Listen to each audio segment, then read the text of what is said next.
The reality is that a hole of $900 million in this calendar year right now meant that we had to move quickly. And for people here who are students or other things, I mean, I'm a person who believes in studying things and figuring things out, and yet we moved in a basis of saying we're going to study things quickly, we're going to move quickly. If we get 80% of it right, we'll be feeling good, and we'll know we're making some mistakes, and we'll have to fix some of them. And in fact, you'll see some of those things coming forward to our board now, where there's some things that we felt we could do a little better, and we're going to change some of those things. That's perfectly okay. What's happened? What's happened is that we began by reducing the size of the organization. 3,500 positions are reduced in the organization, including a big cut in administrative staff. 20% of headquarters alone has been reduced out of this process. We renegotiated contracts with our suppliers, something people said couldn't be done. But we went back to our suppliers and we said, we have a difficult financial situation. You have to be part of the solution. We are saving over $70 million as a result of renegotiating contracts with suppliers. We reduced overtime, again, something people said couldn't be done. Overtime for the MTA, people use the word overtime and say overtime is all bad. Overtime is not all bad. Overtime is not all bad, right? We're coming into the winter. If it snows and we clear the platforms and we keep the trains running, everyone's going to herald and say, gee, that's great, the MTA did exactly what it should do. Well, I'll tell you, that's all overtime. It's all overtime because you don't plan your schedule for snow.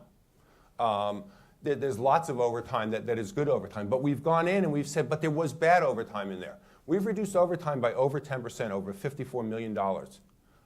And when I say that, by the way, that's already taking into account the fact that costs have gone up, right? So you know, it's even more than that. So we've reduced overtime, we've cut administrative staff, we went through our operating projects and really just cut out anything that wasn't essential that was in our operating budget. We've consolidated functions.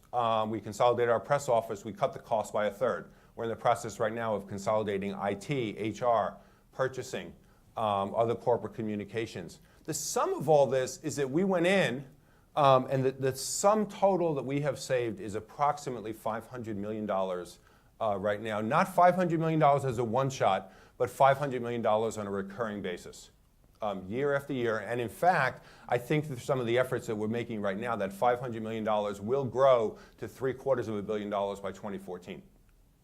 That is real money that is effectively a dividend back to the people who ride our subway and bus system, who ride our commuter railroads, and it's back to a dividend for the people in the state of New York. It comes back to everybody here as remembering that this is part of what we need to be able to do.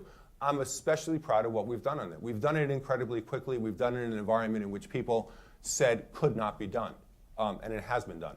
By the way, I think in thinking about this, I think there's 2 points I would make about it. One is, you should recognize how much this is the organization moving to do this. It does not matter what the tall, bald guy in the front of the room says about these things if the organization doesn't move to be able to do it. And I have to say, I'm very impressed by the way that our organization accepted the responsibility of being able to deal with this crisis as this crisis was in front of us. The second point is, I don't want to say that this is a painless process. I think what I just went through, when I go through, the people look at me and say, well, that must have been easy. Must have been easy to do. It's not easy. It is not easy to do it. It is hard to do it. And the fact of the matter is, it's hard in multiple ways. It's hard in service. We did cut service. Now, I like to believe that we did targeted service cuts. We did them wisely. We did them thoughtfully. We cut some lower used services. But there is no question when you talk to people around the city of New York that, and the whole metropolitan region, that people feel that we cut services that they were depending on, and I think we have to appreciate the fact that that has been true, right? That's pain in what we're doing. The second pain that's there is for our workforce. I have to tell you that it's very painful to lay people off. We laid off 1,000 people, over 1,000 people. We laid off friends, we laid off hardworking people.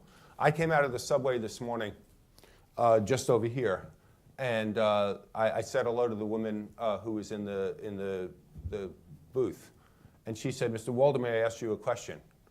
And I said, yes, of course. And she said, are there going to be more layoffs of station agent staff? It is very clear that the fact is that what we've had to do does cause pain for people, and I do appreciate that. And I don't think anyone can miss the fact that in doing this, that we have made hard decisions that are affecting people in the way that we're doing it. I assure the person in the station agent that we will always continue to have every station staffed at all times. But that's the best that I can say about that right now. We will continue to be under pressure to become a more and more efficient organization.